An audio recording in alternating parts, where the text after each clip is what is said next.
Good afternoon, everybody. Welcome back to 22 Panels. My guests today are our friend of the podcast, Christopher Cantwell, and returning guest, Tyler Crook. Their new book is Out of Alcatraz, and it is ridiculously good. Um, who wants to start dishing out on how horrible their partner is? I mean, you're writing a crime book. Isn't that always what happens with these crime stories? That like the partners turn on each other. So I'm assuming that that has to happen with the creators too, right?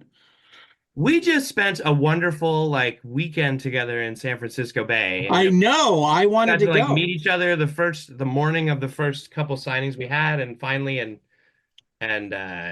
I had a great weekend. I don't know about you, Tyler, but it was really nice. I was exhausted. Well, by the time I was sitting there in the airport going home, I was like, whoa, but it was great. Yeah, no, I had the same experience. But unlike you, I hadn't like actually gone on an airplane and gone any place in the last 5 years. So I was like, Yeah, that was doubly weird for you. I was super weird. I feel like a little bit like I was probably a weirdo around you because I'm just like I haven't been, I haven't been I out of the mean, house. I mean, isn't that artists even before end times? Yeah, for sure. Like you don't I have mean, I time mean, to you get leave the I house. may or may not refer to you as like semi-reclusive to people who don't know you just right, for fun because it right, adds to the right, mystique. So I'm like right. this like semi-reclusive guy in the I middle of mean, Newport, the Oregon, the just like way I hand painting and understand it thing. is, and correct me if I'm wrong, Tyler, but I mean, you don't even like get to fly places or visit places during the average convention schedule because they just put you in the back of like a container truck and you continue drawing as you get driven to the next the, Yeah, no, the next con I the live in the next con. container and they just pick up my container and Right. wave me around. The helicopter. Yeah. Yeah. You've learned to not let your pen like shake even when you're bumping over the railroad tracks.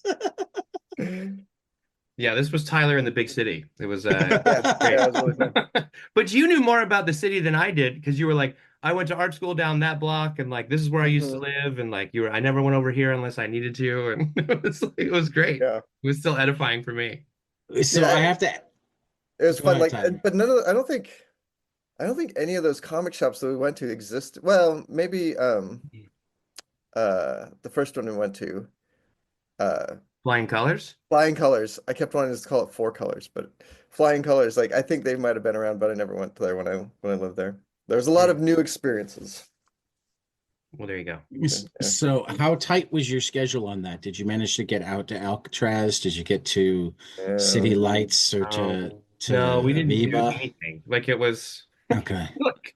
I mean, Yeah. we could have maybe like the next morning. But I was so tired from the first day because it was Right. 6 hours of signing, and then we went out with the owner of Comics Experience for dinner, which was really nice. And but then by the end, I think we were you and I were talking about this, Tyler. Like when it's great to meet people face to face, but everybody's different, so you're calibrating for each person coming to the table to match like where they're at, what they're reading. Like they may be a Lonesome Hunters fan, they may want to talk about Harrow County, they may have some continuity question about Challenges of the Unknown, or talk about Alcatraz.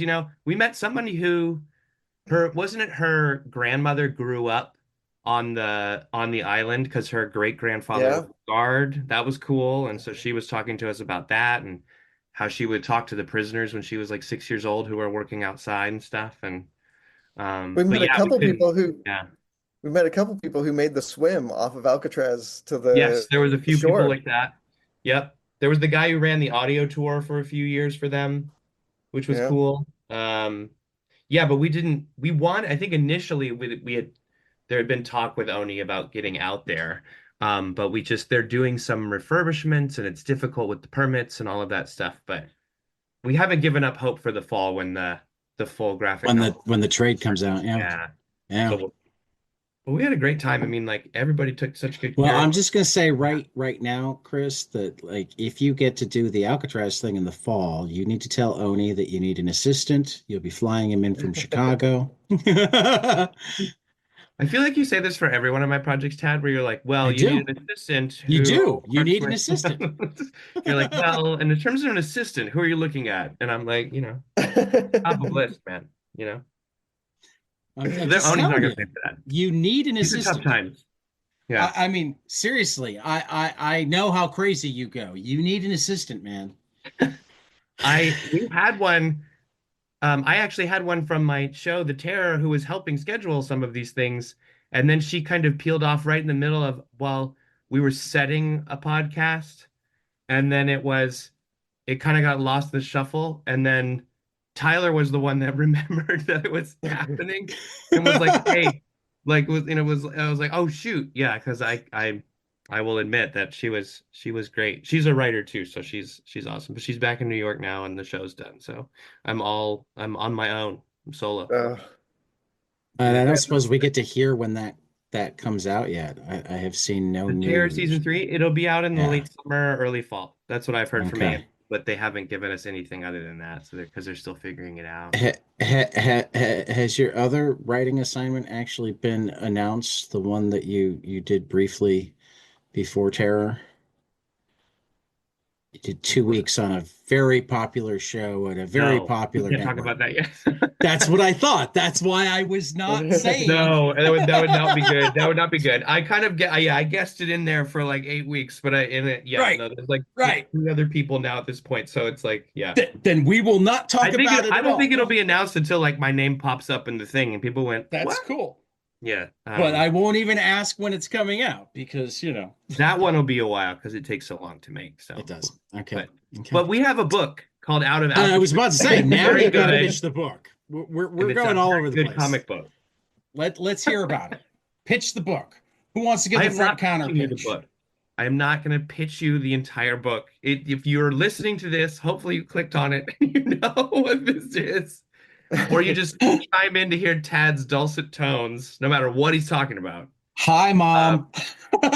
yeah. Okay, so Tad's mom. The book is about the 1962 escape from Alcatraz. Three guys got off the island and they were never found again. The common conception is that they drowned. That's kind of the official FBI report, but it's still an open investigation from the U.S. Marshals. And and yeah, there's been kind of holes poked in the official story that was kind of cut and dry shortly after the escape. You know, the island itself, the prison closed about a year later, just because it was already so expensive to run it for those 30 years, so 30 some odd years it was open. It was billed as escape proof. So again, like when three people get off and disappear, there's a lot of pressure in Hoover's FBI to be like, they're dead, right? And Right. didn't get They didn't anywhere. escape. You're They're safe dead. and everything's good. Go about your normal business. But the marshals still technically classify it as open. And then there's just enough little hanging Didn't chads, if you will, didn't like one of that. the Yeah, family members write a book about yeah. the The Anglin possible? family is still like they still talk about it a lot, and they claim to have gotten letters from John and Clarence as early as or as late as 2013. I mean, I think they would be in their 80s or 90s at this point. Right. But like who knows? I mean, like it's, and they claim to have gotten postcards that were blank shortly after the escape. But, it's things like that.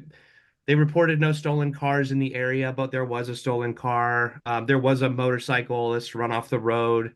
Um, buy a car that kind of matched that description, like those things happened and they did find pieces of the raft. They did, and it's all secondhand hearsay in terms of what bought like a body being spotted in the bay by a freighter ship or John England's wallet being discovered. So, but that really is all just for, me, like it's like a jumping off point to tell a story about people, that are Right. really without agency, even when they get off the island. I mean, that was the really interesting. That was the premise of the book for me. Was like, yes, the escape is masterful and fascinating, and it is kind of people against this system and this fortress, and then they escape. But that it's never the end. It's never that clean, right? And so once you got out, especially since we never heard anything from them again, if they did escape, what kind of life are you living? And what does that feel like on an hour to hour, minute to minute basis? Um, when you're supposed to be in prison and there are people looking for you and you're scared to go into any post office or grocery store or anything, your picture's in every paper, and suddenly you are very famous and you're not a nobody in a prison uniform with a number. You're Frank Morris and you have an IQ of 133 and you escaped the most notorious prison in American history, and Um, and now what do you do? You know, it's like you can't call yourself Frank Morris. You can't take credit for that, you know, at the very Well, least. I mean, So I we don't just, know. It seems yeah, like a really common name. You Frank. introduce yourself as Frank as You're Frank saying Morris, you're saying and he you're changed like his name. He Frank goes Morris, for, and you go, oh, sorry, not my name is that actually Frank Morris. Francis J. Morris. That's how he referred to himself for the rest of time. And he just settled just outside Oakland. Like he lived in like Daly City, California, and you know he was a grocery clerk, and He shaved his head. He grew a beard. He wore glasses, that even would though he draw didn't need attention to them. yourself in 1962. We've talked about this a lot on podcasts about how the time period itself was also interesting, I think, for both of us, where it's not mid 60s or late 60s California, it's early 60s California, which is essentially 50s and 40s California in terms of post-war stuff and that kind of vibe in California history. Um, so, you know, that's really important for the book is all the characters, not just the fugitives, are standing on the precipice of a big radical change in the country that's coming as well. So we tried to reflect that in everything. Um, Yeah. yeah. And I can tell that you went down many rabbit holes just from listening to the tidbits that you tossed in there. The 133 IQ and Oh yeah, man. I mean, Tyler, did I even tell you that that motorcycle accident did happen? Like the one that happens in the first few pages. Hmm. That's based on that really a car vaguely matching that description, or at least the same color of the Chevy 55. Ran a motorcycle off the road. Now, it did not happen on Highway 99. So again, we're playing fast and loose with history. I But just assumed that given your obsessive tendencies that anything that might be verifiable was accurate. yeah, it's anything that feels like too specific is probably actually happened. That's usually the rule of Right. when you're watching these things. You're like, is that real? And then you look at it and go, oh, that was actually real. So Right. Tyler, when did you get brought in? Um, that's a good question. I guess I got brought in. I don't know. I got brought in before any comic book scripts had been written. Okay. I think that if I remember right, Chris had had a screenplay. He had originally planned on this being a TV thing and had Okay. written the first screenplay for it and had been sitting on it for a while. And so he sent that over. Um, and I loved it. You know, it's one of those things when someone is like, I have a screenplay for you that I want to turn into a comic, you know, the my eyes will usually roll so hard my like whole house will flip over. Like, but I took you know, I didn't have anything lined up and I read it and I was just like, I love this. This is freaking great. Like one of my uh one of my favorite sort of formats, and it's not really a plot structure, but it's like a story structure is like when you have a sort of a ensemble cast that are all dealing with the same question, but from completely different angles. And and that's what I picked up on in the book was like there's a whole lot of um, questions about how do you get free um, in this country. And it was yeah, it seemed like a really fun thing to explore, you know. And so I came in real early, I guess. Well, yeah, you did because early-ish, like early as in the comic book side.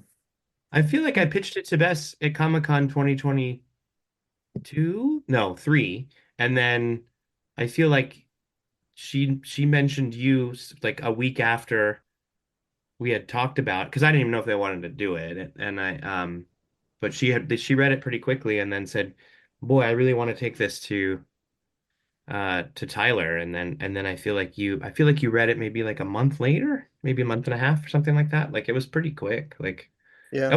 I was actually surprised by how because I thought the same thing. I was like, I'm gonna dump a screenplay in Bess's lap and I'll hear like I don't know in like 6 months, like that's what I Yeah. thought. It was like yeah, and that was and Tad, you know my middle kid, but like they were sitting next to me dressed as the Blue Power Ranger during the entire I remember that. conversation of about Oh, Alcatraz with Sierra and Bess, which was funny. So I think it was Michelle Abinader wound up hanging out with him at one point. yes, Yeah, no, Yes, she at the mentioned that IDW booth, on the right. yeah, she took amazing care uh of Leo. Yeah. Yeah.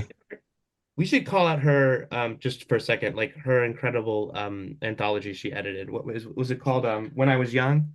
When I was young, that's right. Gorgeous, I had her on gorgeous for that. thing. That's Yeah, that's exactly a how it came that up was a because gorgeous. you had a story in That's how I that, met her. and Yeah, yeah. she was hanging with my kid and just taking such Well, good she's care good of him. And friends they, with Heather Antos, well, yeah, and Heather was with us, but she was like, I'm right? perfect, you know, and I was like, I don't want to pawn my kid. He can just they can just sit right next to me. And Michelle was like, no, I got it. And like took such good Right. care. But yeah, that book is such a special, awesome book. I'm really proud I got to be a part of that. It is Uh, a yeah. fantastic book. But yeah, so we pitched it, but I feel like it moved a lot faster than I thought it would have moved, at least in my opinion. Yeah. I don't know. Yeah, that's probably true. And part of that was likely that I was sort of at a moment where I did not have a project lined up and was sort of like, let's go. Yeah, Like I had a when you couple can find someone like that, it's yeah, rare. Not usually. Done with Wolfchild, didn't have the next thing yet, and yeah. went. That's what happens to me, where I'm kind of in that mode right now in TV film where I'm like, what is it? Sounds great, you know, like Yeah, it sounds just remember awesome, to you know? I've breathe always wanted to because the write for The last Bachelor. Yeah, because exactly. like Exactly. It's like, I'll take anything. Cantwell, the last time you felt like that, you then had five projects at once afterwards. So like I know. breathe My wife keeps telling me I need to be patient, but and I'm an anxious enjoy guy. spending time with your family for a day or two. I had that day. I'm good, man. You know, like, um, but yeah, no, yeah, and then Tyler, I feel like you started work. Then I scripted it, once everything got settled, and then I feel like you had the first issue script in hand, like maybe in the fall, I think something like that. And then, Yeah, yeah, I think I was looking at my files just the other day and I think that I started um like my earliest files were like November 2023. So oh it was wow, like okay, so yeah, almost winter. um, Yeah, yeah, it's been a while. This has been a long road that was the for a first five thing issue Best did book. was build out an editorial calendar that made sense, which is Hmm. incredible, right? Like that doesn't happen. Um, Yeah. No, period. most No, I mean like it happens some places, but like I mean like yeah, like we no one got, but it was kind of like I was at liberty to get you those scripts, and then it was really just like take them, and then Mhm. I feel like that's been such a good part of this is just it's like giving the book time to cure is such a gift. It was a Mhm. huge part of this, you know, aside from the content. I mean, just to be able to sit with it and not be under that crazy deadline, even on my end, which is, you know, it's not crazy for me, but like to sit and go, what is the absolute right, you know, issue three? What is the absolute right ending? You know, like that Mhm. I was telling Tyler I had a different ending, I think, on the script for maybe a week, but just in having that extra time to think about it, I was able to go in and shape it and make it what it is, which I think is much stronger and more complex. And I, you know, that that you know, that's really facilitated that, which was amazing. Yeah, there was kind of a pause. You got me all the scripts for one through four, and then I think five didn't come until after you were done working on the Terror.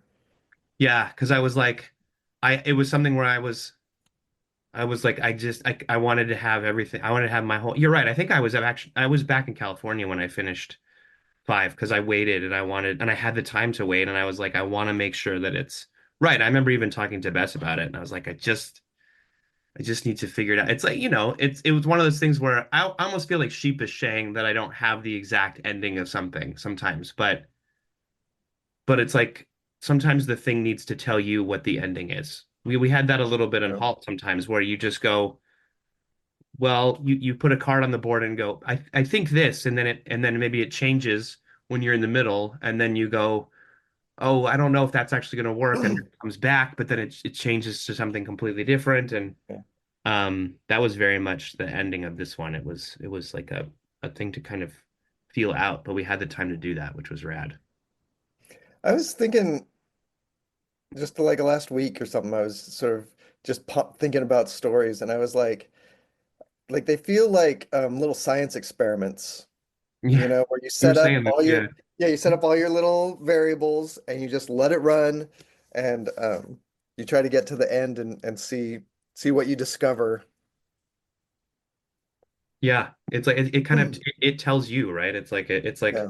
I have a hypothesis, and then at the end you're like, actually, we found out something completely different.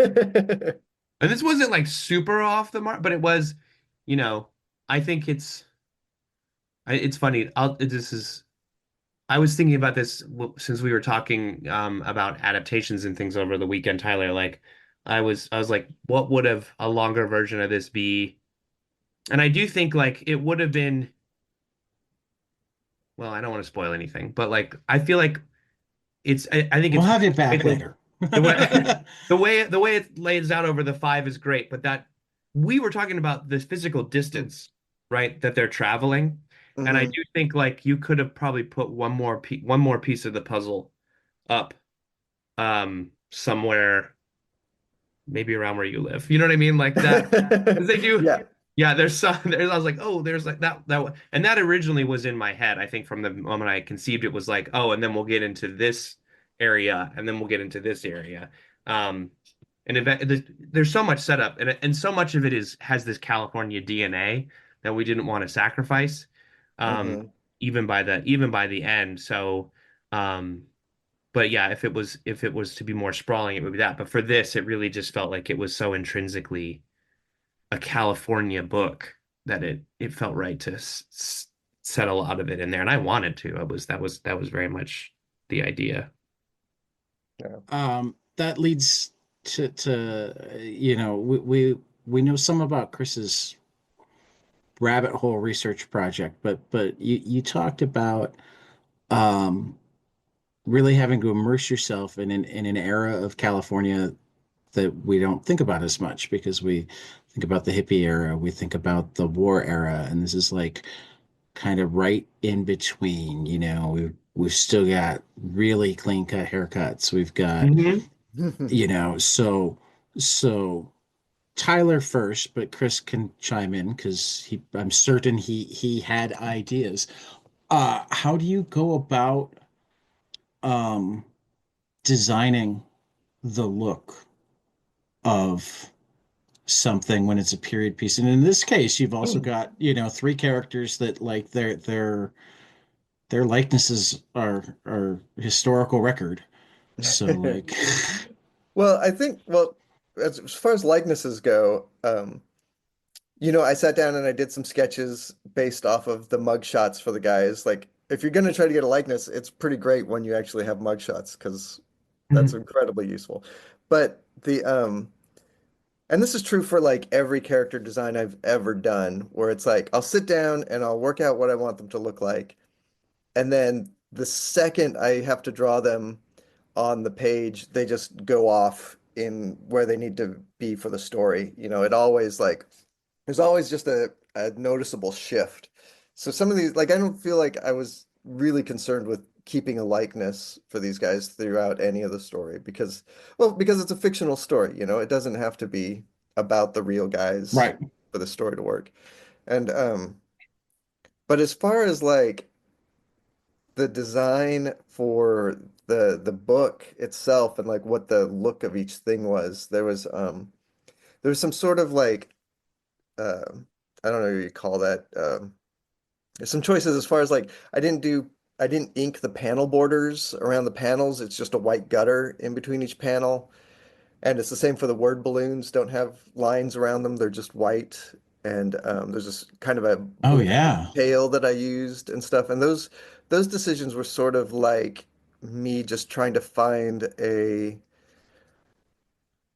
voice for that part of this for that element of the storytelling stuff that felt I don't know, to me that just sort of felt a little bit 60s and I couldn't even really tell you why.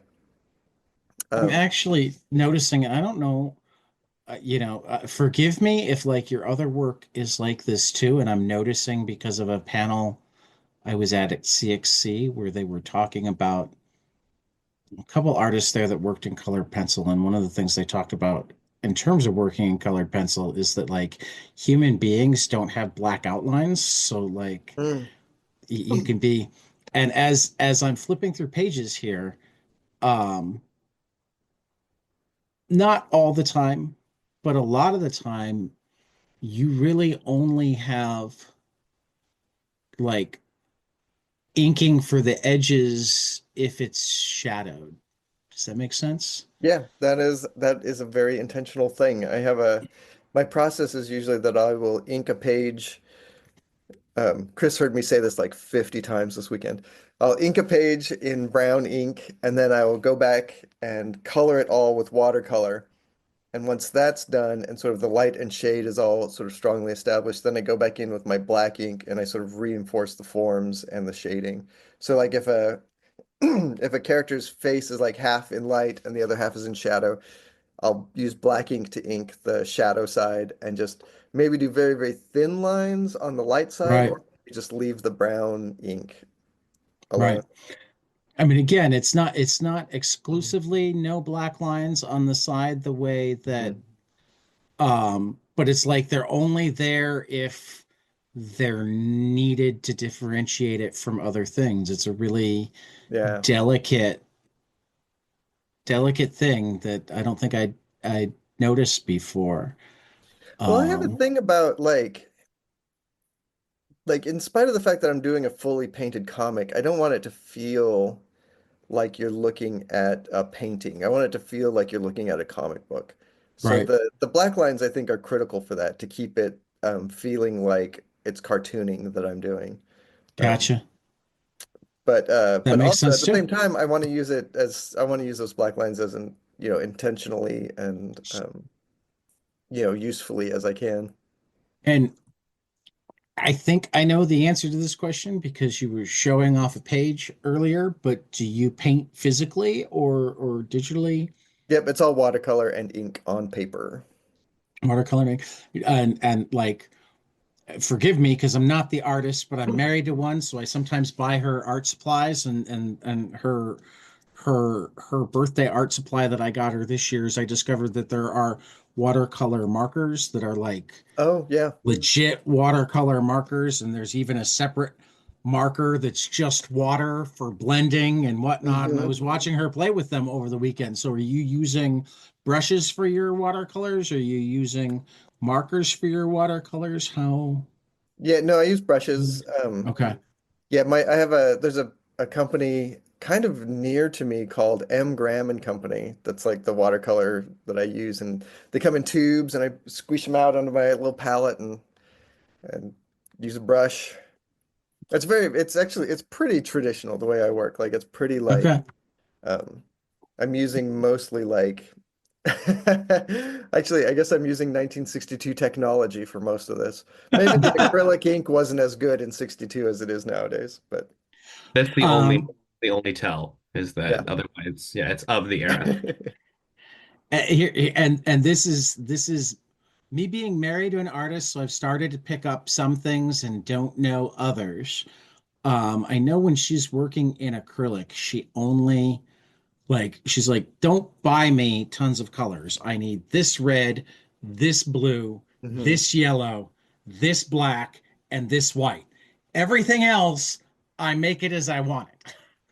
So are you like that? Do you have a very limited set that you use and then do your own mixing, or do you pick out Let more me see. existing covers or colors? And I also don't know So watercolors as well in terms of how they mix. yeah, typically like how many colors do I have here? I maybe use like 20 colors. Okay. Like I have like 4 or 5 blues. Actually, it looks like I have 6 blues that I use. I have 3 greens that I use. I have 3 yellows that I use. I have 4 browns that I use. I have 4 reds that I use. Um, so and it's very rare that I use like a color direct. Like it's usually mixed to be something Right. uh, more specific or something. But you're using more than just the primary set. Yeah, You're no, I'm going working. beyond the red, green, or red, yellow, Right. and blue. Now, Sure. now, I mean, I mostly expect people to go beyond the primaries just because I don't think they'd make them all if nobody bought them except for the amateurs. Um, Well, it's and interesting. and my wife just adores color, so she Mhm. really, I mean, she enjoys the mixing process. Yeah. So it's just the question that pops into my head. Well, it would like it makes sense because it's going to be printed in CMYK, which is cyan, which is the blue, Right. magenta, which is like a pinky red, and yellow, and the K means black. Um, so it's going to be printed like that. So like the colors that I use don't translate perfectly to the printed page. But I feel like if I try to make it look like I always try to push it just a little bit further than I know can be printed um, because then it'll get I don't know, it'll Then look you'll better. make more money on the original art. Yeah. I mean, Yeah. it And was I am wild for me all too. for artists making more money. I'm not saying that as like, oh, he's scamming people. No, no. It Artists was, need to get paid. I got to see Tyler's portfolio in person over the weekend, and it was so striking. Just I mean, it's been striking to receive the files digitally and look at them with Bess, but then to see the hand painted work and to see the how the depth of the color is pretty striking. And it's always fun to like slap the book down on top of the original art and compare the two and just see like that little bit of history of how it tweaks as it moves through the process. Does that change how you go about color in the future? Do you ever like slap the book down and go, "Oh, that wasn't what I wanted it to look like," and then play around going forward to try to get a different look? I mean, Yeah. how much when you're painting are you thinking about what it will look like when it's printed versus what you're looking at? I'm looking at, I'm thinking about it quite a lot. Well, I guess that my thing is that I try to work in a way that I know is reproducible, or at least they can get very close to reproducing. And also, I try to work in a way that I don't have to manipulate it very much once it's in the computer to get it to reproduce right. Um, Okay. so, like when I worked on Harrow County, I was early on in Harrow County, I was really concerned about the blacks being like a pure printed black. And weirdly, I realized that that was like just fucking up every other color on the thing because like my black ink isn't a perfect black, it's just a really, Right. really dark gray. So so it took me a long time to learn to like not tweak it in the computer as much and just let that really dark gray be a really dark gray because then when it prints it'll actually look better and sharper and the rest of the colors will have a lot more complexity to them and stuff. So yeah, there's definitely like I definitely react to seeing how things are printed. Um, because you have to. I mean, that's the goal is to get this stuff printed. Well, one of my favorite questions that I forget to ask, but I'm remembering it now. Like Chris, I know that you do think in pictures. I mean, you think cinematically, um, but it's still what you are thinking about when you write the script, and then the page that comes back are are clearly not always going to be quite the same. Can you think of a page that when you saw it, you just sat there going, "Oh my God, that's so much more than I hoped for." I mean, that's what's amazing about comics is that by and large, I put down what I always write down is I'm much more, it's funny, with TV and film, I'm much more possessive and controlling about what I'm putting down on the page.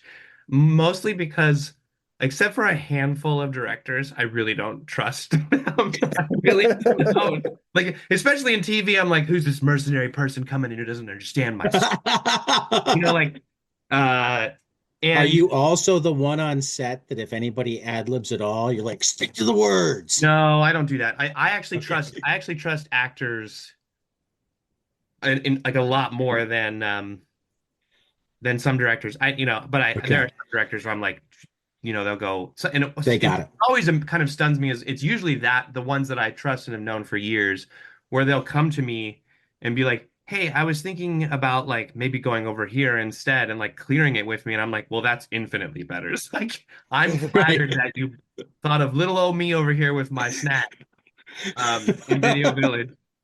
Please do that because it's much better. And like, and there's cinematographers as well, where I'm just like, yes, like just go. Um, but then yeah, if an actor, usually an actor, and then if an actor come and say like, this feels a little, I'd be like, yeah, let's find something together. Like I'm very much open that way. And then there's certain things where it's just like, um, but with this book and with Tyler, I actually wrote about this on my Patreon, that like just to show the comparisons, because I just, if for anybody who thinks it's like, who thinks process is interesting. His Patreon's totally worth it. Yes, I think it is. Yeah. I was, well, yeah, I was one of your first subscribers. I'm Hit the you were, button Kat. really, really fast. Yes, you did. It was yeah, it's my modest little thing, but so most of the time I And don't you know what to named put it on it. after Mutiny. So I I mean that uh but no, I have a Mutiny sweatshirt. My wife gave it for me for yeah, Christmas. This is the that's right. advantage of marrying a printmaker. Oh, and it's also, yeah, you can also go on the internet and find a bunch of stuff. It's funny, like once in a while someone will show up. Like someone Yeah, showed but up at if I'm gonna wear bootleg stuff, I'm not gonna pay somebody other than you for it. I don't care. I mean, it's not money on my I pocket. know, It's but see, and listen, I know they might be mad that I say that, but Kelly it's can just make awesome it. when someone shows up at like New York Comic Con and they're in a Cardiff Electric shirt. I'm like, this is where'd you get that? I'm like, give me the address. Um, but no, like I posted a like there's a scene um between the screenplay, the teleplay of when they arrive off the beach, when that first kind of moment of calm, and then the kind of comic book translation of it, and then what Tyler did. And you can see the evolution of it. And there's certain choices, and I like I say this about most comic book artists I've worked with, is they're like some of the best directors I've ever worked with and best cinematographers. Where Tyler, I feel like you find the angles, and there's even some rhythm stuff in there too. So there's almost an editorial quality in some of the stuff you've done that makes a lot of sense. And makes it infinitely better. Where, like, I think I pointed out how in the teleplay and the comic script, I kind of call out that Frank never really looks at Clarence on the beach. But you had that great like dead eye line. It's not, and it's like what we would, I don't know what the term, I mean, like in TV or film, it would be close coverage. It's like a CU of him, and but his eye line is perfect, and he's looking right at this devastated man, and it's such a stronger creative choice for the character. So, even aside from the concrete art process, like the visual interpretation that Tyler's doing of the material is, you know, it's like a godsend, because it just turns what I have into, something better. And that, it's great. And in comics, it's funny. I always say that TV and film are a collective medium, and even though you can do, you know, David Lean's Lawrence of Arabia, and of course he's like a visionary in that way, but those projects have like 400 to 1,000 people working on them, and good ideas come from all over the place, and you have to listen to them. But like in comics, I really feel like it is an artist's medium first and foremost. Yes, there are collaborative pieces of it, and but like Tyler's also coloring and lettering here, so it's really I feel like on this book Tyler is Maverick and I'm Goose, to use the analogy. Of course, I hopefully you don't Well, I mean, I feel always thought in the Goose late was the second one that act of this grounded book. Maverick. So, I mean, Well, I definitely think of like, Goose is pretty essential. yeah, Well, yeah. No, like the comics collaboration process is really interesting to me because it's like I feel like the artist has to bring well, for one thing, way more time to the project Yeah. yes. and just physical labor to the project. But but the like writers have to bring the starting from zero bit, you know, that is so hard, to get something that doesn't exist and then create a structure to hang this idea on that actually works is really, really hard. And so it's like it's I don't know. I think we're two Mavericks. I think we're I'll take it. I mean, Goose does die. Who, Spoilers. Spoilers for yeah. anyone who hasn't seen Top Gun, but who's Kelly McGillis then? Charlie, let's use the character name. Uh, Okay. Charlie. I'm Yeah, trying it's to been a long time since I saw the movie. I couldn't remember the character's name. I didn't go Charlie. to IMDb to look it up. Uh, who would Charlie? Well, I feel like that would be Bess, right? She runs the flight school, right? Isn't that There what? Oh we go. yeah. Yeah, And that'd she's be cool. teaching. Yeah, like Bess is like you're sitting here. You represent the best of the best, and I'm gonna make you better. Whatever that is. That's very much like that feels like the editor. That feels like all editors I've worked with, where it's like, yeah, that sounds like a line. Like I feel like Heather Antos will say that to me later today. You know what I mean? Um, yeah, that feels like that's right. That Yeah. sounds right. I like it. I like it. Um, And then like Similar Hunter, question Hunter for Goranson is like Viper, like Tom Skerritt, where he's like, I was, in Vietnam. You're gonna take this Top Gun reference as far as you Yeah, can, no, huh? I'm trying to think Did of like, you yeah, just watch it, or, who's the really harsh teacher? I don't know who that would be. Like Jester, right? Like the one that goes up there and flies with right, them and like kills them all right? the time. Yeah, and just kind of schools them. Michael Ironside. I don't know. We'll figure out our Jester. Maybe this project. Anyway, I'll go. Um, I could keep doing this all day, guys. I can tell. Oh, I can God. tell. Yeah, man, I haven't watched Top Gun in probably 25 years. So I'm like, I've watched it a little bit more recently than that because it was like I wound up watching Cantwell Knows and I'm sorry, Chris. I call you Cantwell just because That's what everybody calls me. well, but I'm friends with Chris Condon too, and if I just say Chris I around my call Condon. wife, I call Condon Condon. Yeah. right? If I just say Chris to my wife, she's like, "Which one?" Yeah. No, that's So I can either call you East Coast, West Coast, or I can't even say Chris C because it's like No, yeah. My partner on Hall was Chris too, so it was like there was just I'm just go by that. Um, um but I was down with a concussion for like 8 months, and that's probably the only reason that I wound up watching the new Top Gun movie.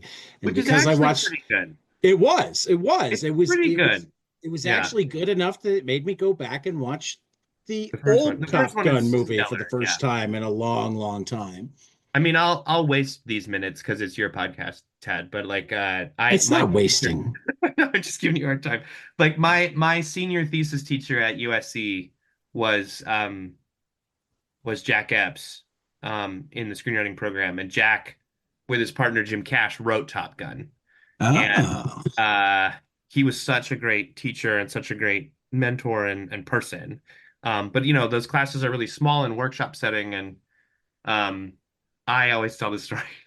But Jack, the first day of class was senior year, so it was you're writing a feature, and then for the first semester, and then you're revising and doing a second draft the second semester. And Jack kind of laid out the kind of brass tacks curriculum, and he was like walking us through what we need to do and the deadlines, and he's like, it's going to be brisk, and the pace is pretty intense, but um, this is what this class is, and he said, "Are there any questions?" And this is my first day meeting Jack, and I was like, "I have one question." And he's like, "Okay, go ahead." And I said, "So when Wolfman calls, he's on after, so Maverick quits and he's leaving the program. Wolfman goes, he's on a payphone in the men's locker room, and all he says is, 'Hey, it's Wolfman. Maverick just quit.' Who's he talking to?" I was like, who is he talking to? I was like, he's not talking to his mom, because it's not like his mom. He's not like, 'Hey, mom, it's Wolfman.' He's calling himself by his call sign. And Jack, I still remember Jack's face. He had this like dark sigh on his face where he was like, okay. And he launched into this whole thing that was a very sincere answer. He was like, Top Gun was crafted as an ensemble piece. We got to know all of the pilots a lot more. Charlie had a lot more in the movie. Wolfman and Hollywood, who kind of get like knocked out like early, like there. they were bigger characters, like they were much bigger characters in the script. And then once Cruise signed on, the whole movie kind of gravitated around him. And so Tony Scott shaped that movie around Tom and Anthony Edwards and Val Kilmer. He's like, and it's still an ensemble, but he's like, it just kind of focused. So you understood that Wolfman and all the students had a relationship, like a friendly relationship with their instructor, Charlie. So he's talking to Kelly McGillis, and Tony believed that in the montage edit, uh, you see Charlie running out to Maverick, and he's getting on his motorcycle, starting it up, and she's like, "What?" And she's super pissed because he just quit. And so Tony was like, "That's all we need is that we understand that like Wolfman called Charlie." And I was like, "Oh, that makes sense." You Uh, got to be the dude wanting to know how Doctor Doom's powers actually conflicted with this other story from yeah, the from the he was, 70s. yeah, I did. I always, and then every week we'd send in our pages for our work, and every week for the entire school year, the subject line of my email was a line from Top Gun, like to the rest of the class. I never let it go. I was that shithead in class, and he forgave me and helped me be a better writer. Anyway, Jack Epps, he was so Wow. great. That Um, sounds fun. yes. Uh, if Jack is out there, I Yeah. hope he looks it out of Alcatraz and is proud. Uh, Well, he because should it's look not at it. overwrought. And I will, you know what I will say like about this book that I'm really proud of. I don't even think I've said this yet, but like you know me, Tad. Like I can overwrite things and over-explain things or get lost in that minutia like you're talking about because my brain is just wired that way. And this is one where I really felt like more than anything I've worked on, I held back and really just let the art do the thing and just didn't go crazy with too much story or too much dialogue or too much. And I'm really proud of that. Like that it just feels like I feel like there's a restraint in what I'm doing so that Tyler can do what he does that I think well, and really see, helps the book. I'm gonna say that I love that you feel like you were restrained because that means that you skipped the step that you normally have. Because I think most of your work shows that restraint. I just know from you that you overwrite it and then pare it back, Yes, whereas I'm always having it to do sounds that. like you managed to write it the right amount the first time Yeah. this time. I thought you were going to say like it's amazing you said that because this book is extremely overwritten. Like where you It's not at all. I don't think any, I mean, I get, I told you yesterday, I forget if we mentioned it on air or not yet, but I've been re-binging Halt and Catch Fire. And like one of the things that makes that so beautiful is the economy. Well, and that's I will, you know who I'm going to credit for that is I'm going to credit Chris Rogers because he is one of the best editorial writers I have ever known. Um, he's so kindly and magnanimously brutal with his edits and scapular with his edits, where he literally just look at you and go like, "Do we need that?" You know, and like, and you other people you might go like, "Hey man, like I thought that was awesome." And of course, I had those reactions with Chris, like who I worked with for so long, but like you can't get around it. Like he just you go, "Shit, do we? You're right. Fuck, we should get rid of it." You know, like, and and so when I don't have Chris, I have to be Chris in my head, and I feel like I'm less successful. Um, but yeah, with this one, I think I was able to kind of pair. But like it was really like this one. I kind of looked at and I was like, how can I tell this? Tyler and I have talked about this. Like, there's a Western quality to this book, just in terms of Yeah. genre. And those Sergio Leone or High Noon, there's so little said and so much is done with expression and stillness and then kinetic violence and sudden outbursts like um that I think I was looking into that going how little can these guys say in this scene, and I'm rarely doing that, and one Well, because I I wanted mean, the art to speak but also because there was a stillness that the tone of the book required, and a silence.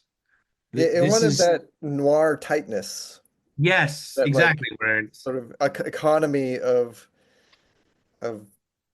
whatever. yeah. It's like yeah yeah, like the characters speak with their actions way more than their words. yes, and I'm really proud of that because it's Yeah. just I could sit there and write a, diatribe of dialogue, and it's like, you know. Yeah. Well, and I will say that the one place that I noticed, oh wow, Chris pulled it in and let Tyler run was really right out of the gate. Um, the first, allowing multiple pages for the swim from the island, and Yeah, then and not no dialogue and not no exposition, but sparse. Very yeah, few panels have more than one balloon. The ones that have two, they're short ones. you know But I also will say, um oh, you go ahead, Tyler. starting with them in the water, and not having to spend 12 pages of them breaking out of Alcatraz, yeah. like because that really is like inconsequential. Like the cleverness of the escape is not what's important to the story. Right. Yeah, And it's funny, like I agree with you, Chris. The scripts you sent me were so tight and so well like put together. Like we've spoken more doing podcasts than we did during the production of this book, just because you would send me yeah. the scripts and I'd be like, yeah, okay, yeah, no, I know exactly what Usually this feels is. good. And I will also say to you, like it's not every time. Sometimes I try to, and this is no fault of any like other artists. Like it's you want to do silent sequences, and actually like sometimes I found that panels of expressions or looks that you want to sell, like that you might, like if it was a film or so you take the line out or whatever. And I think that every time there was no dialogue in a panel, you would nail that panel. But sometimes, I found myself in other projects where the artist draws it and there's kind of a moment of silence between characters, but that you can feel that it just doesn't, the moment feels too, it feels like it's missing a grace note. You know what I mean? Like Mm. it's almost like, and it's usually on stuff where we're moving on a faster deadline, and it's people that are they're trained from the licensed stuff to leave room for, like, even if they're used to drawing characters with their mouths open. So sometimes I've had it where it's like this is meant to be a silent panel, but it's like, well, that guy's mouth is open. Can't. So you go, well, all right, and so the editor will be like, is there anything? And I really try to just like touch it and just be like, I don't want to do anything where it's taking away from what the artist did, but it's just like, okay, let me just help emphasize this with like a little, music note of dialogue, if anything. But yeah, like every silent panel that I scripted, I feel like you nailed it. Like there's whole sequences where they're not saying anything, and it's great. Well, thanks. I have another technical question for Tyler Yeah. because it stood out to me. It stood out to me both because I've never, I don't think I've ever like noticed this sort of thing with light, but I've certainly, even in noticing it, I also thought your decision making was perfect. And I just shared the page with you. Like, is literally the first page. Um, you've got the beam of light, or you've got the ring of light and then like where it really struck me was, With the on like light, yeah, with page the lighthouse. Yeah. with on like page 5 or 6, where the motorcycle's got a beam of light and the cars have the like, how do you make the decision on how the light is going to show up? Because I can't pinpoint why, but you're spot on. I'm not, you Well, know. the one of the big tricks with some of the lighting effects in the story is just using an airbrush.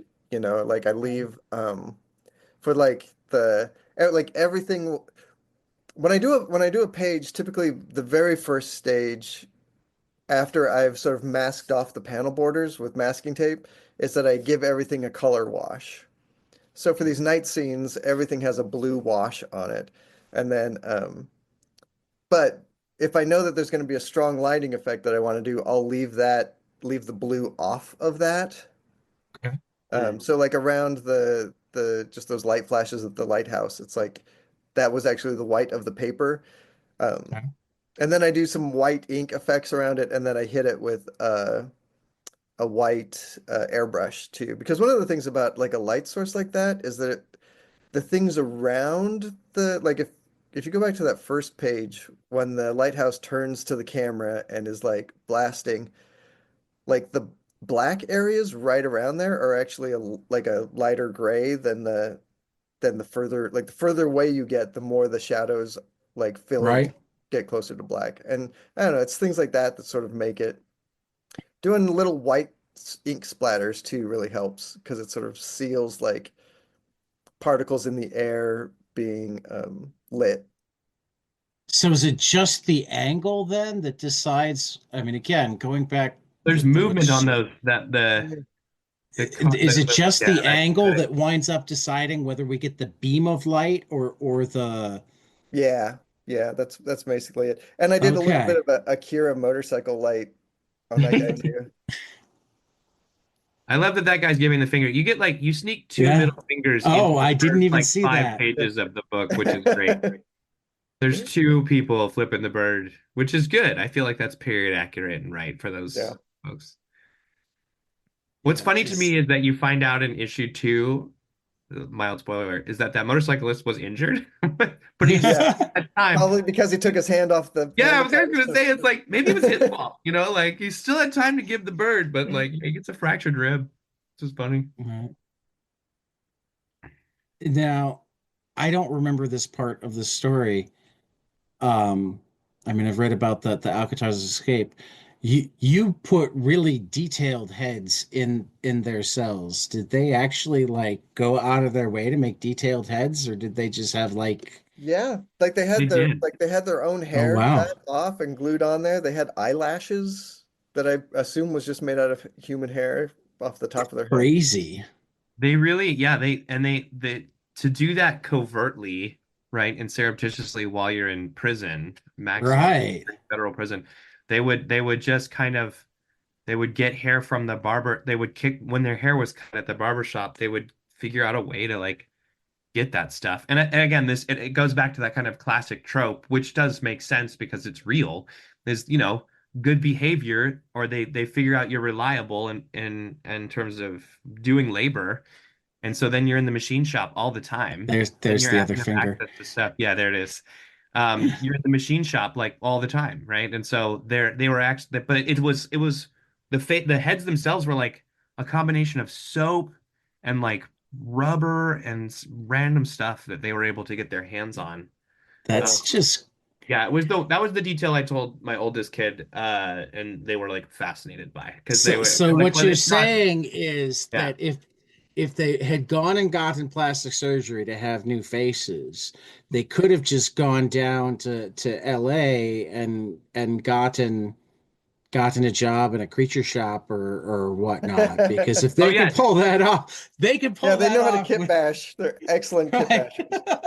Let's just start the rumor that Stan Winston was actually Frank Morris. He just changed There his we name. go. And then what was the guy that worked on The Predator? He was John Englund. Was that also Stan Winston? Maybe I'm no, it wasn't. Who was it? Who did The Predator? Oh my God. I don't know these names at all, so I'm Googling them Stan quickly. Winston. Yeah, Stan Winston got his own title credit in Terminator 2. I mean, he's like one of the, but the Predator guy too, like did the fake. Do you know the original Predator? So I don't know why I'm just tangential today. You know the original Because that's Predator. how my podcast works. You You know know the that. original That's Predator was Jean-Claude Van Damme in like a weird like creature suit, and it like did not work. It was supposed to be like reptilian and strange and kind of like praying mantis like, and they put Jean-Claude Van Damme in it before he was like no wait, he had done Bloodsport. It was something like they did tests with Jean-Claude and they just didn't work. And then so they brought in like Gary Dykstra. Gary Dykstra, who just like built, he's like, here's the scariest fucking thing you've ever seen, which is perfect. Sometimes you need to see the thing, like those movies do My that work. favorite my favorite thing about Predator is the fishnets. Like I just love that they're like they came up with this whole design and they're like, you know what he needs? little bit of fishnet underneath all this. Yeah, he's gonna put some fishnets, Just to add that little bit of that little sexy touch. waist high fishnets, just a little bit of. Okay, I saw this that. is where I need to share my screen just because you'll know what to look for. We got the No, makeup so department here. is this Predator? Yeah. So it'd be in special effects. So it'd be like, but I think it was Gary Dykstra. I'm gonna look at that up because I don't want to get it wrong and then be like a dumb guy. That's why we're looking it up. Special effects supervisor, Yeah, Gary Dykstra. creature effects, Yeah. No, I did this wrong. Who is it? I thought it was Gary Dykstra. art department coordinator. Damn it. All right, who does I'm gonna say who designed the Predator? It's gonna tell me Stan Winston or something like that. Stan Winston. Who am I thinking of? Some other puppeteer. It was Stan Winston. It was Stan It Winston. was Stan Winston. Yeah, it was Stan Winston. I don't even see him Okay. listed here.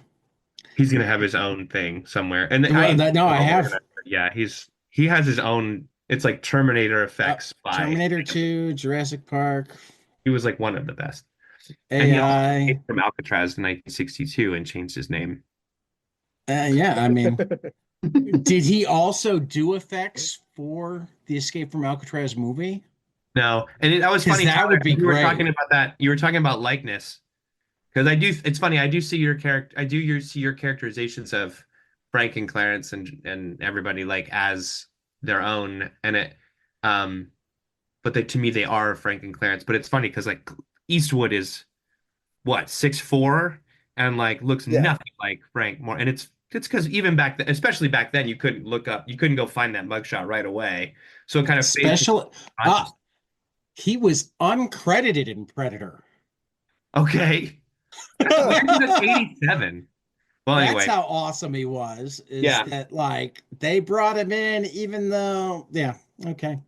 It's kind of like Um, I discovered recently that Tom Stoppard did the rewrite for Indiana Jones and the Last Crusade. Essentially did all yeah. of the dialogue.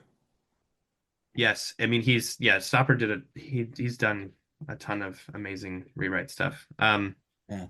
Um, Jack Epps did like a bunch of script doctoring stuff, come in and tighten stuff up. But anyway, yeah, like I like you look at Eastwood and you're like that because Frank Morris, I think that's what's nice about our Frank is that he's at least like he's still 5'7". You know what I mean? Like he's a kind of squat motherfucker looking guy, you know? My uncle was this guy, you know, like it's just like the short guy who lifts weights and is like just like wire, you know, like that Okay. feels right. Yeah. Yeah. A little like Gary Sinise guy, you know? Another actor, another weird actor to throw out at 115. Tyler, this is the harder question to ask without getting spoilery, but what what like script page did you get that you just went, ooh, this is gonna be fun? It's good. Um, just I just about any script page that had somebody like getting killed or getting punched in the face or like because all of the violence in this book sort of So what you're saying is you're a very violent guy. I'm a very violent guy. But they all had like this very like intentional setup and then execution moment to them. And it was like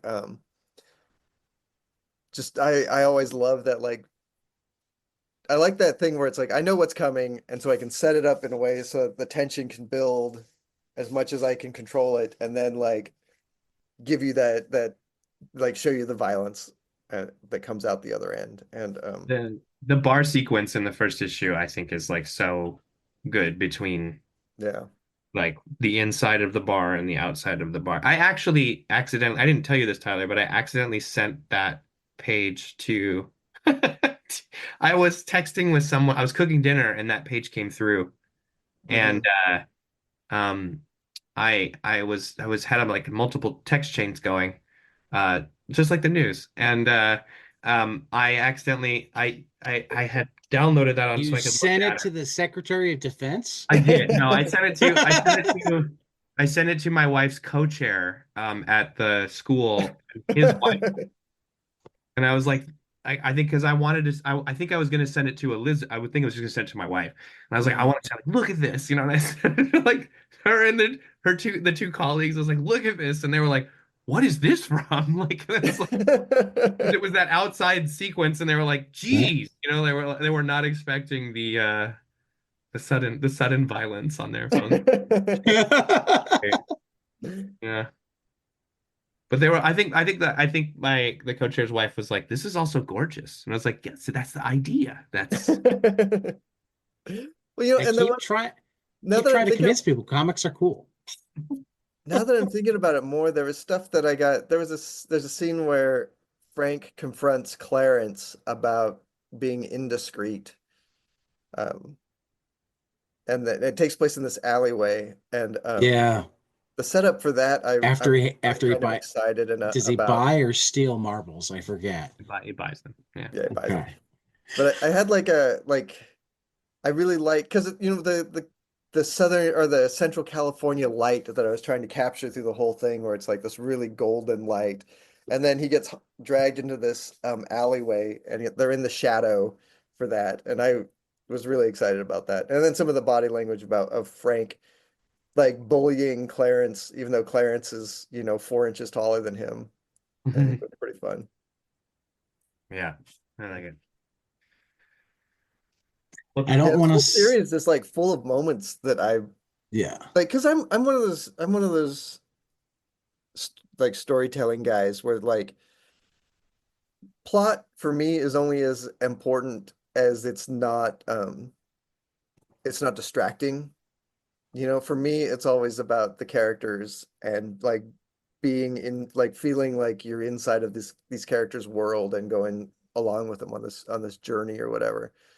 And like this book is just so full of those moments where it's like characters doing stuff that like um just illustrates who they are and what they're trying to achieve and why they aren't achieving it or why they are achieving it, like and that stuff's always just like really fun for it's me. those moments are really important to me. And those little key moments because the pilot script kind of carries into the second issue, and there were certain things that almost felt like load-bearing important scenes. Like there was a whole scene with the fourth guy who was supposed to get off, named Alan West. That was like an interrogation scene. There's not a lot of info in there, but it was like more of a meaty character face-off scene. But like it ended up not going into the comic, but like we still preserve um like the moment where I'll just this isn't really a spoiler, but like in issue two where Clarence is he's just cutting through a marble like because he's bored. You know what I mean? Like those little like it feels like a kid thing, and it was like it says so much about him and then how Frank is watching him do that. Like that was a Hmm. moment where I was like I want that, like and it's those moments where you fight for those. Like even, when I'm on set, it's like, or in the writer's room, you have a card where it's like, I just want this moment between these people, even though it's not furthering something. I feel like we've earned that, and they become people's like favorite moments and stuff. I mean, at least for me, Yeah. that's how I feel. Right? Just there's just those little moments. Have you Yeah. ever read uh Sophie Campbell's book Wet Moon? No. Yeah. Oh my God, it's one Like of the my first two or favorite three like volumes. one of my Yeah. favorite I need to like read. things. But there's a scene in there that I think about all the time, and it like literally does not provide any plot. It doesn't even provide any character stuff really. But there's this moment where they show Sophie shows this cat with a bowl of food, kibble, and like a bowl of water, and they just like pick up one kibble and plop it into the water bowl, and it takes like a full page and a half or something, and I'm just like I think about that all the time. It was the most delightful like thing in like just about any comic book I've ever read. I love those things. Yeah. It's like it's like it's almost impossible to get them into stuff these days, but it's nice to have it. Yeah. I feel like we got to preserve a lot of those in this. Yeah, because that's the stuff to me that like makes the world Yeah. real. Like that's what makes it like rich and complex, and there's things going on.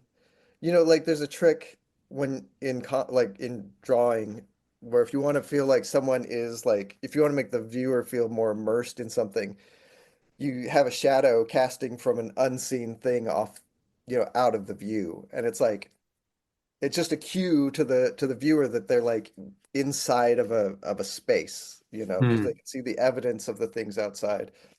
And like you can do that in story too, where it's like you just provide little glimpses of the world outside, just the Hmm. main plot, and it makes the world feel a lot more rich and complex and complete.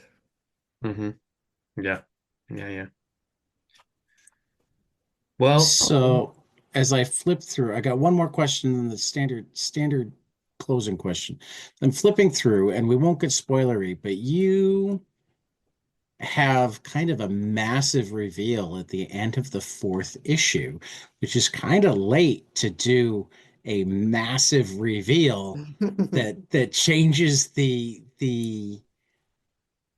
dynamic of everything. wait, what's the, well, you can't say it, but like what, like the, I can show you the page. okay. Is it when X It's person, that last page of issue 4 right there. oh, yeah. When they, yeah, it's, you've been Yeah. waiting, but also, but I mean, that reveal is all, but that reveal is, it's at the end of issue one too, right? So it's like you know this new information that the Yeah. main cast does not. And so there's kind of a separate side story going on for, yeah, it does take a while. I did think about that as a writer. I was Well, I this mean, my too long. biggest question is like, what? I mean, because you actually talked about being happy that you had time to work with issue five, let it breathe. How much does that level of shift in the story put pressure on like really landing that last issue?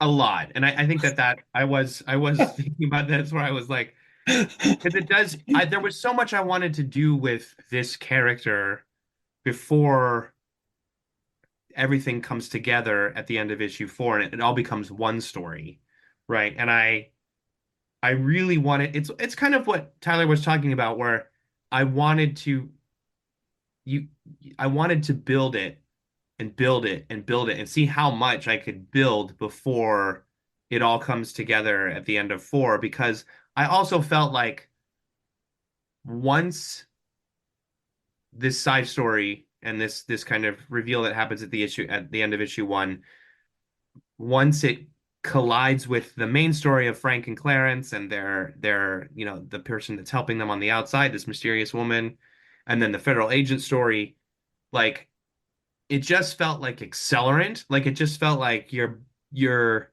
the fire is lit at that point. So it felt like ultimately I felt like if it had happened earlier, that we'd have an issue. Like if that was issue four, if that was half of issue four, it would feel like my the first showrunner of *Halt and Catch Fire* before Chris and I took over, when we were just the creators and we were still learning, was a guy named Jonathan Lisco. And in the writers' room, he called this an FTD, which is a fucking tap dance.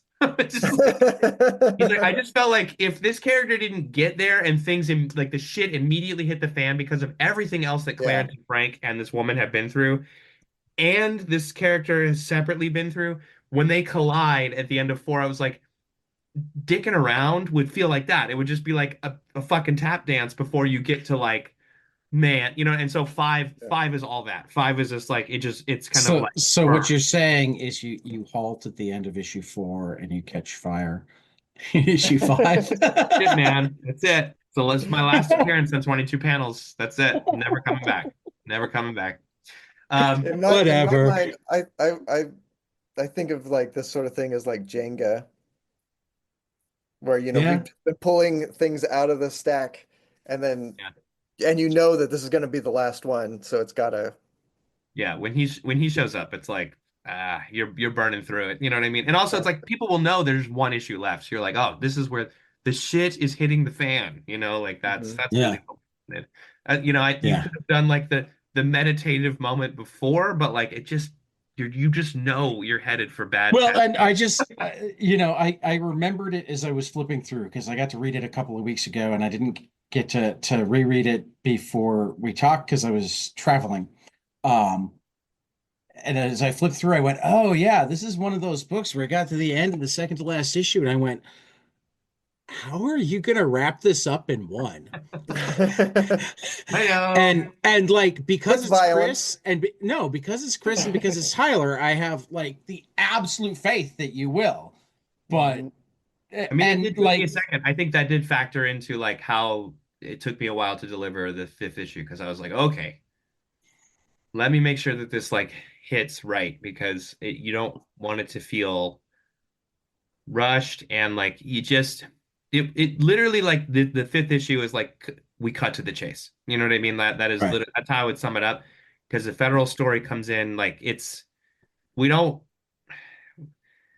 I'm sure there may be. I bet you there's there'll be a couple people who are like, well, they all just and I'm like, we knew this was coming. You know what I mean? Like the Right. story feels like doom at this point. You know what I mean? Like Right. it is inevitable. There is no more free will. Like this is an event. You know what I mean? So it's like we're not gonna take the scenic route. We're gonna get there in five and really just live in that. You know, that's what I Yeah, like think. all these characters use up their free will like early in the story, Yes. and then they have to There's no live more with those. agency left. Yes. Yeah. And like four is kind of the meditative issue, like because Mhm. of where they're at, like, and it gives them a moment of reflection. Um, so yeah, so it's so that we can do five and just be like, fuck. I mean, like five, I think five is the most kinetic issue, but yet there are still moments that we get to kind of live in. And Now I'm there's a double page in five that I think is kind of like a spiritual mirror of the double page in one that I think is Mhm. okay. pretty cool. Pretty cool. Um, but yeah. Tyler's looking, he might have it available. Oh, you just silently showed Cat on the Yes, it's in podcast. here. Oh, look at that. You Oh have it. my Shit, man. God. Yeah, I love the way that mirrors the first issue so much. It's Like, so Oh my God. great. Yeah, like and it's oh, the people are gonna be listening to I this. can't describe this because, no spoilers, but there is a fantastic two-page spread that I just got to see that the rest of you can read like 4 months from now. I actually, man, I'm really proud of that page. Like to me, it feels like one of those, man, I don't know, like a Baroque painting or something. Like, Yeah, it's like a perfect tableau. yeah. Yeah, yeah. All right. All My right. my favorite closing question. Okay. Tell me something you love, preferably a Oh yeah, comic. I like this question. Yeah, preferably a comic. If not a comic, preferably storytelling, but really, who the fuck cares? Um, Something you love that you need other people to experience so you have more people to talk about it with. Okay. Tyler, you want to go? You want me to go first? You go first. Well, I love how people look at their bookshelves for this Yeah. question. I would too. I completely get it. I just I will say so I just finished this book. I told you guys, I'm in this weird like limbo period right now, which is a bizarre period for me, and I don't do great during them. But um I just finished this book that Victor Laval told me about when we were shooting The Terror. Um and it's this book called Ghost Story by Peter Straub, and it was written in 1979. And Straub was like considered at the time like a contemporary of King's. It was like these two guys coming up, and off of that 70s new wave of horror. And but he wrote this thing that is, and ultimately he just was not as prolific as King, and you can see why because of the way he constructed this book. But it's this like dense gothic novel of like upstate New York over the course of this. The whole story takes place over 50 years, and it is just so rich in terms of the tapestry and the painterliness of the language, and it is scary. I will say I've seen and read scarier things, but there are parts that are deeply unnerving, and but ultimately the book is very human. Like, and there's so many sprawling characters in it, and like the mythology is very interesting. And of course, like there are some things that I feel like haven't aged great, but like you could just like tweak a little bit even if you were to ever like adapt it. They did make it into a movie, and it was Fred Astaire's last feature film, and it was Melvin Douglas's last feature film, both those guys. Because the four main characters are elderly in their 70s, and it's about four guys who get together in this town they've grown up in. Like, it's their whole world is this town, and they get together every twice a month, and they one of them says, "What's the worst thing you've ever done?" And then one of them tells a ghost story, and that's kind of the central premise of the book. But there's so much more going on in terms of something deep in their shared past that's very upsetting, and then like another like other characters that show up, and then this like real sinister presence that's broiling in the town. And it's a really, I just finished it yesterday because I've had nothing to fucking do, so I've just been reading silently in my house. And I just finished it yesterday, and it was like kind of disturbing and then also beautiful. Anyway, ghost story. I'm I gonna like be it. I'm gonna be way more general and say that I love public libraries. I I am volunteer in down in my favor of public library. libraries. I use it. It's I think that we are living in this moment when all of our loved media has moved on to streaming and is like becoming inaccessible when we want it. And yeah, man, if people haven't been to their library recently, just know that you can like rent movies, you can get music. If you want to read a book and you're thinking like, oh, I don't have any money, I'm going to pirate it, you should just go down to your library and ask them, and they'll Yep. order it for you. And Yep. then They often you have know, ridiculous selections of graphic novels. They so many often good have graphic novels. access. They often have access to various digital things. Hoopla is a great source of TVs, movies, books, and graphic novels and audiobooks that lots of And libraries subscribe to. and I will say if you don't have if the library doesn't have the book you want or the media you want on the shelf, they can usually get it for you, Right. Right. which is Or they can incredible. almost always get it for you. In The fact, question is how long. I Yeah. didn't tell the story in the interview, but like when I was trying to figure out what the police station looked like in Redding, California in 1962, I was having a hell of a time, and I eventually called up the public library in Reading and asked them, Right. and they sent me some photos. Pictures. Yeah. Yeah, Yeah. Well, and something that I that's could not find on the internet at right. all. Yeah. That's along the lines of the last thing I was going to say is librarians are one of the greatest resources for finding information, for Yeah, whatnot, like you were just talking about, but also for I want to read a book, but I don't know which one. Your local yeah. library will have recommendations for you. Your local library will be able to talk to you and find a book that you will love. Librarians, like teachers, don't get paid enough to do that job unless they love doing it. Yeah, no, librarians are the thing that Chat GPT lies and says that it is. Like they Right. are actually the Yeah. people Yeah. who know, who can give you like everyone who's like, oh, I asked Chat GPT. Well, you might as well ask your cat. Go ask a librarian. Right. You can actually get a Hey, fact. my cat might have a better answer than Chat GPT. Yeah. He likes to walk on the keyboard. I bet you he's right at least as often. Oh my Um, God. That's uh, good. yeah, and my sister-in-law's a librarian too, so you know, I love the love. Um, uh, Tyler, Chris, so much fun having you. We will definitely have to try to come back ahead of the Yeah, collection the collection will be so that awesome. we can have the totally spoilery Yes. So we're conversation. not sitting there going, when this person Right, arrives right. in this Where part where of the where we'll story. just start the beginning with the trade comes out next week. If you didn't read the single issues, don't Turn this listen to off. this yet. Yeah. And Turn that it way, off, come back. God, we'll finally be able to talk about the accordion. We'll be able to talk about the helicopter. Yeah, the alien encounter. Yeah, like we'll all of finally the be able to stuff get that into comes that. What in. what about the octopus?